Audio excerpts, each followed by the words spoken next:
Take an inch back, please. Mr. Trump, what have you in common with Kier Starmer?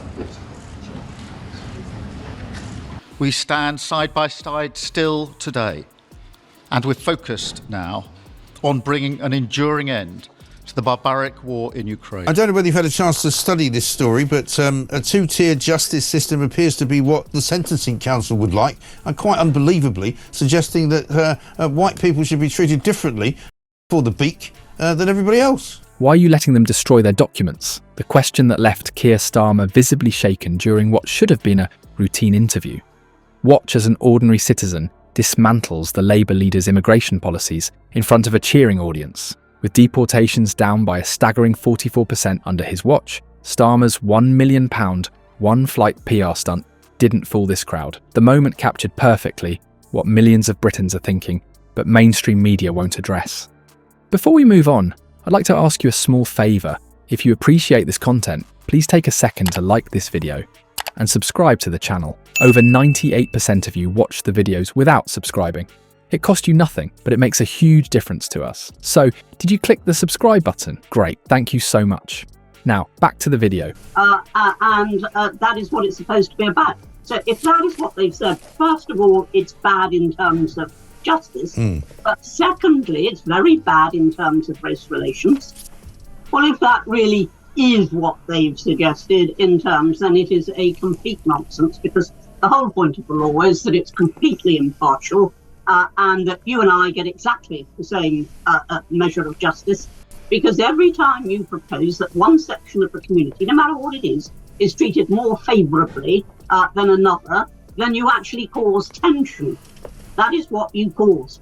There's a moment in political discourse that cuts through the carefully crafted messages and rehearsed talking points. It's when an ordinary citizen, armed with nothing but frustration and fact, stands up to power. That's exactly what happened when Kier Starmer faced a room full of voters recently, and one brave soul asked the question that would expose the gaping hole in Labour's immigration policy. The atmosphere in the room was already charged with tension. You could feel it, that uncomfortable electricity that fills a space when politicians are about to face real people with real concerns. When a regular citizen rose from his seat, Starmer likely expected the usual softball question he could spin into a campaign soundbite. Instead, he got a devastating reality check that left him visibly rattled. They arrive and they have destroyed their passports and identification documents, so they cannot be processed, the man stated firmly, his voice cutting through the political fog. Where are you going to send them if you don't know where they've come from? The question hung in the air, simple, direct, and utterly devastating in its logic. Watch the footage and you'll notice Starmer's immediate physical transformation.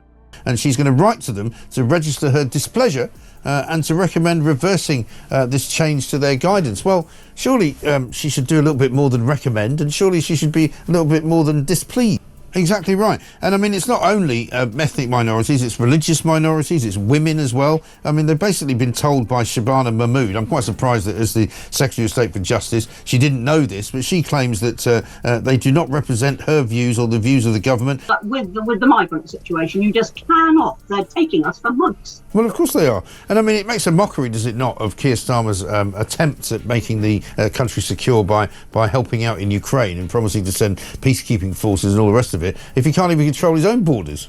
His previously relaxed posture stiffened. His eyes darted around the room, seeking an escape route that didn't exist. The confident politician suddenly resembled a cornered animal.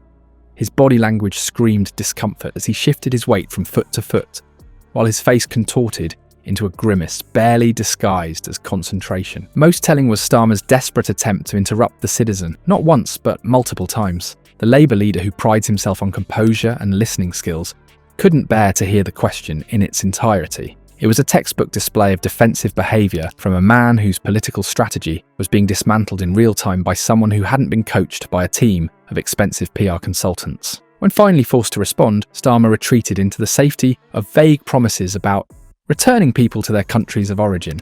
But his words rang hollow against the backdrop of hard statistics that tell a very different story.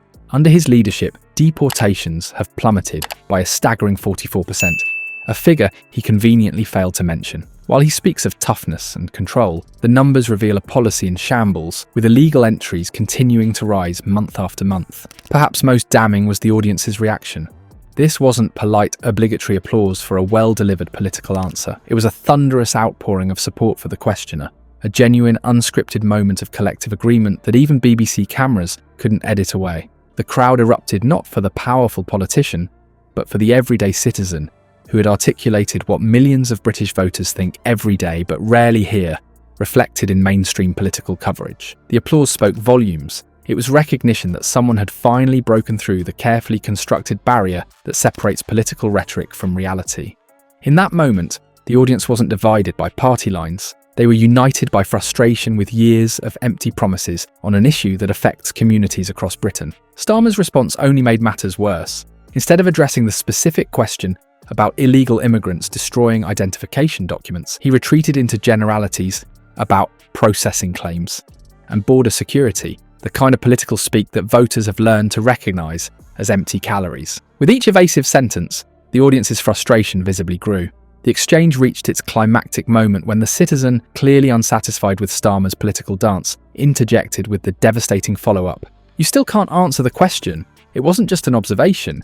It was an indictment of Starmer's entire approach to immigration policy, long on promises, short on practical solutions."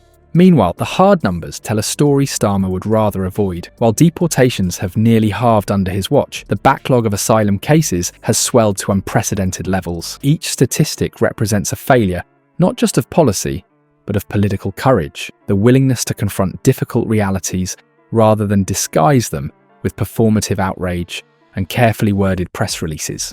The confrontation exposed more than just Starmer's discomfort with tough questions. It revealed the fundamental disconnect between Labour's immigration rhetoric and their actual policy implementation. It demonstrated how unprepared Starmer is to handle the citizens who demand more than just promises. They want answers that address the practical realities of border control and asylum processing. The audience member's question wasn't just a pointed inquiry, it represented the collective frustration of millions of Britons who've grown weary of empty rhetoric on immigration. What makes Starmer's evasiveness particularly egregious is how it contrasts with his wasteful attempts at appearing tough on the issue. Look no further than Starmer's recent £1 million deportation flight to Albania, a textbook example of political theatre masquerading as action. This expensive PR exercise managed to remove just 47 people at an eye-watering cost of £21,000 per deportee. Originally intended to transport 200 illegal immigrants, the flight operated at less than 25% capacity, perfectly encapsulating the gap between Starmer's lofty promises and disappointing delivery. This disastrous waste of taxpayer money reveals Starmer's approach to voter concerns, superficial gestures, rather than substantive solutions. The disconnect between political posturing and public demands for genuine action continues to widen, with mainstream media largely turning a blind eye to the growing resentment among ordinary citizens.